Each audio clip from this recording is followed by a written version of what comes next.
There is nothing noble in being superior to your fellow man.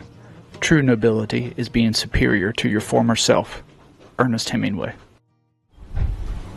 Do you need your captain's license? This is a question we sometimes get with people who are just getting into sailing or thinking about sailing around the world.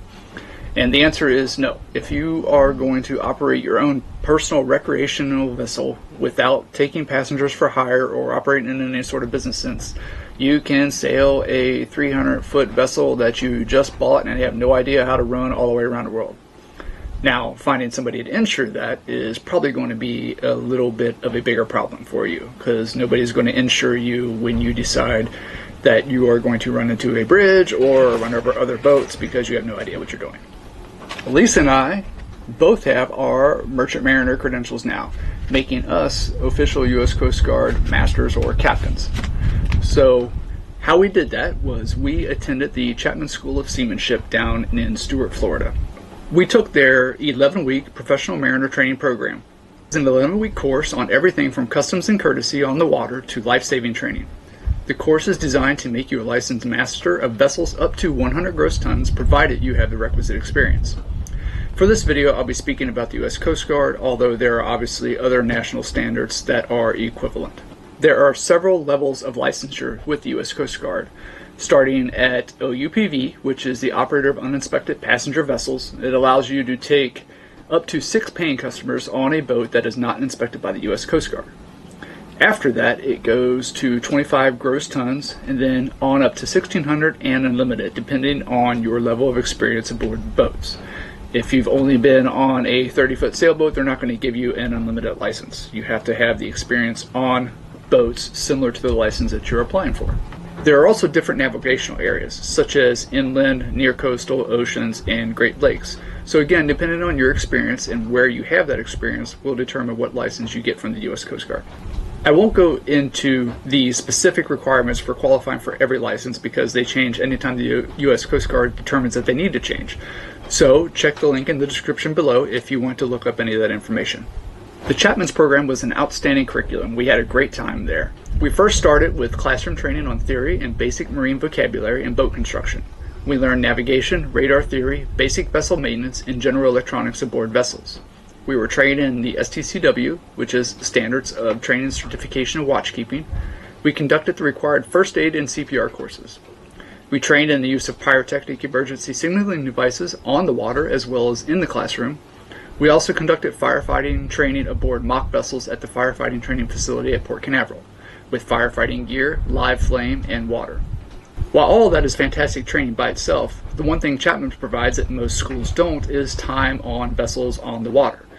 Lisa and I trained in vessels that were under power and sail from 20 to 52 feet.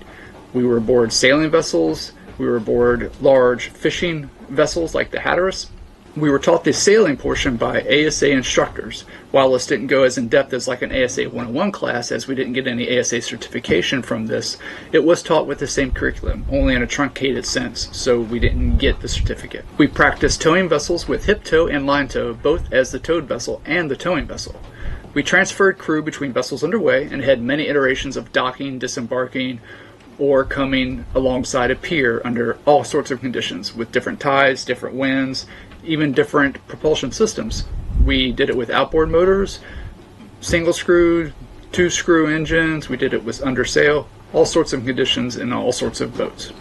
After the core of the Chapmans training is conducted, you are then giving test preparation for the U.S. Coast Guard 100 gross ton test, as well as the towing and sailing endorsements. So that way you are prepared to take the exam and pass it. Lisa and I only qualified for the 50 gross ton masters as well as our sailing and towing endorsements because we did not have time on large enough vessels before we took the test. When we submitted our experience to the U.S. Coast Guard, they determined that a 50 gross ton master's license was what we qualified for. We also have our first aid, CPR, STCW, Marine Radio Operator's Permit. Overall, we had a fantastic time at the course, but I have to give a special thanks to Jim and Tom, who not only facilitated the training, but also still found time to provide informative and engaging training. We really appreciate you guys being there. Lisa and I have our licenses, so if you're looking for someone to show you the ropes on your boat, or you just need a delivery, be sure to email us at our website.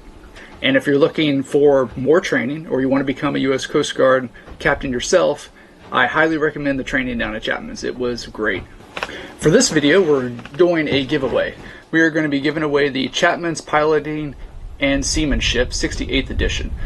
This is the same book that they use at the Chapmans course, so if you're going there, you can study before you get there and already know everything that you need to know. If you're not looking to go to the Chapmans, this is a fantastic book to have aboard any vessel for a reference. It covers everything from customs and courtesies through basic maintenance and navigation on the water. In order to win, just become a subscriber, leave a comment below, and the winner will be randomly chosen on 22nd March at 1800 Eastern, and we'll notify you through the YouTube Messenger. And we'll see you guys next time. I'm ready to see, I'm ready to